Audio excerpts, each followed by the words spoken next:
Okay, girls, today we're going to be learning factorial notation today, an extension lesson. Before I explain what it is, let me just give you a question. Let's have a look at question 7 from exercise 303. It says, a row of seats in a theatre seats 8 people.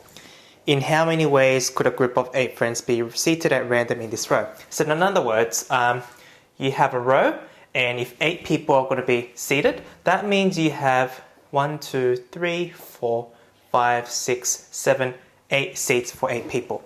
So the question is, in how many ways can those 8 people be arranged in those seats? All right. So it's exactly the same as what we've done last lesson. So you ask yourself, if there are 8 people, this first seat could be occupied by anyone. So we have 8 people to fill in that first spot.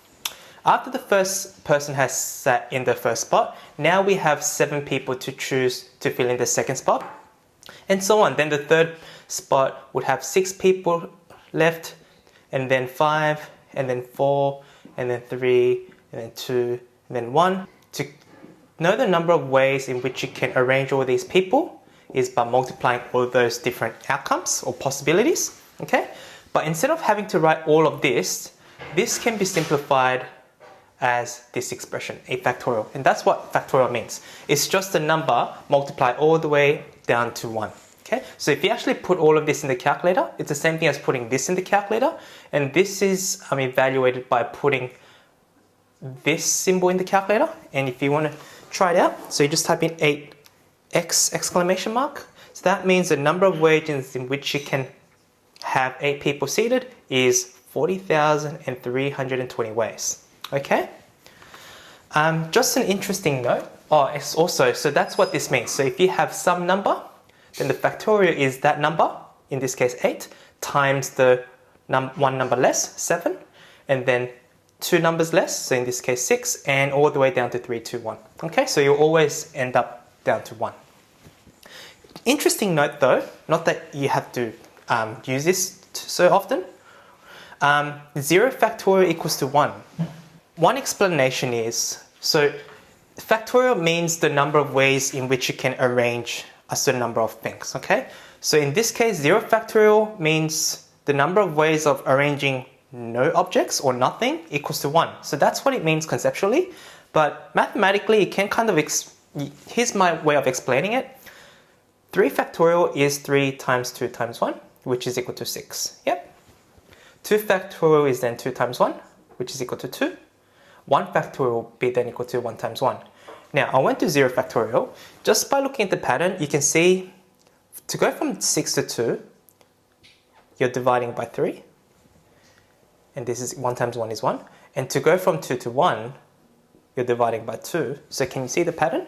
So the next thing would be then to do that number divided by 1. So 1 divided by 1 is 1. So that is one explanation as to why 0 factorial equals to 1. Okay? But it's an interesting note. So let's have a look at example 7bi. Let's apply the same thing. It says a group of 9 teenagers is waiting to be served in a cafe. They're each randomly assigned a number from 1 to 9. In how many ways is it possible for the numbers to be assigned? Once again, that would just be 9 factorial, okay? Which is equal to 362,880 ways, okay?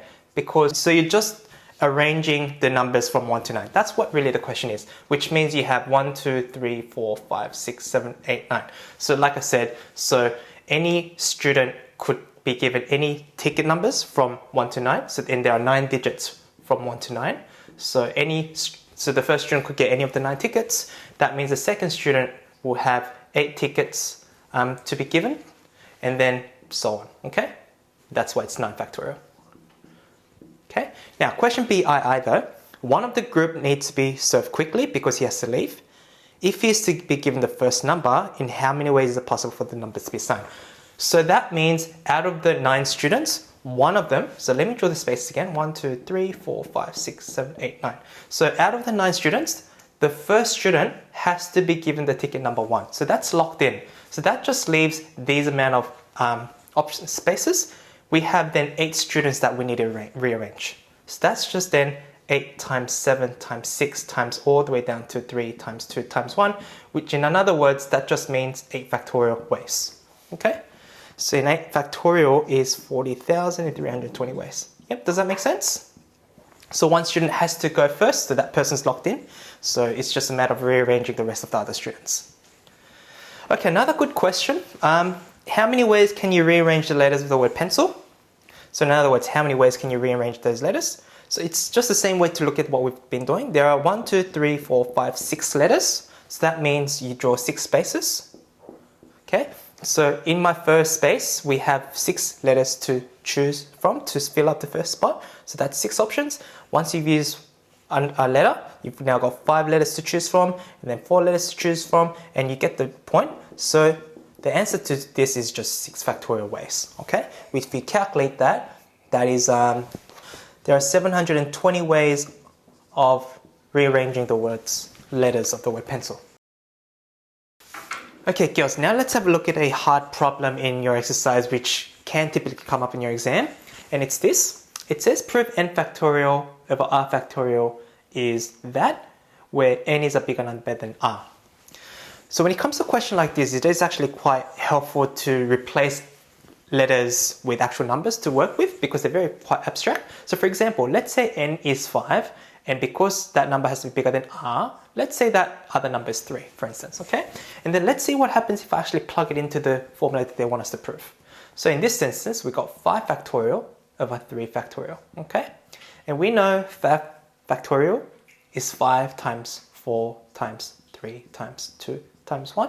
And we've got 3 factorial, which is 3 times 2 times 1. Okay, and as you can see from here, can you see that 3 times 2 times 1 is common? So we can cancel these products out, leaving us with just 5 times 4. Yep.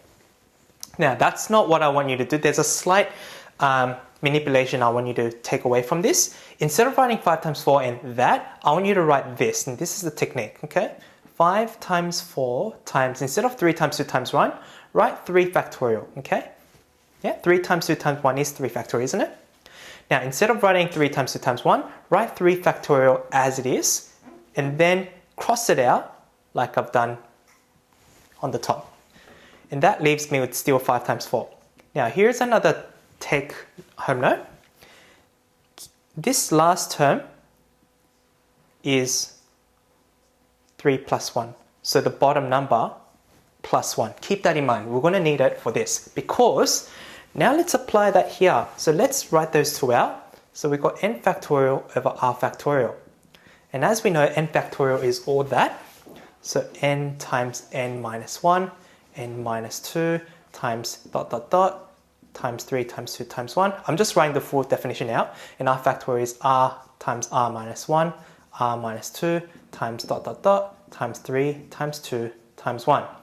So what I've done here, I've done exactly here. But like I said, you don't want to write it like that. You want to write the bottom factorial on top and bottom.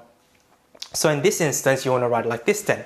So write n minus 1, n minus 2, which is like me writing 5 times 4. But what you do is you write times dot dot dot times r factorial. Okay, that's the technique.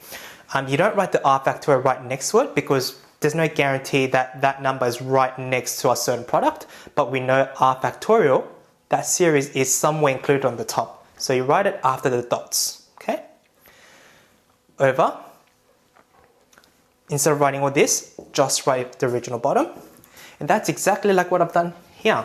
So now I can cancel out r factorial, and now I've just got that left over. Now the question is, we've just got now dot dot dot. You can't leave your answer like this. You always gotta have the last term written. What is the last term? And that comes to this note. See, when I cancelled these two out, I've had that as my last number, which is plus 1 of the bottom number. Well, in this case, it's plus 1 to the bottom number there, r plus 1. So this is how you do this question. And as you can see, this is the same thing as what they wanted us to prove. Okay? So this is how you do this question, girls. Apply the same technique for question 20D. You're all going to need to know how to do this type of question in your exam. All right? Okay, you should be good now with the rest of the questions in that exercise. Give it a go and see how you go. All right, thanks.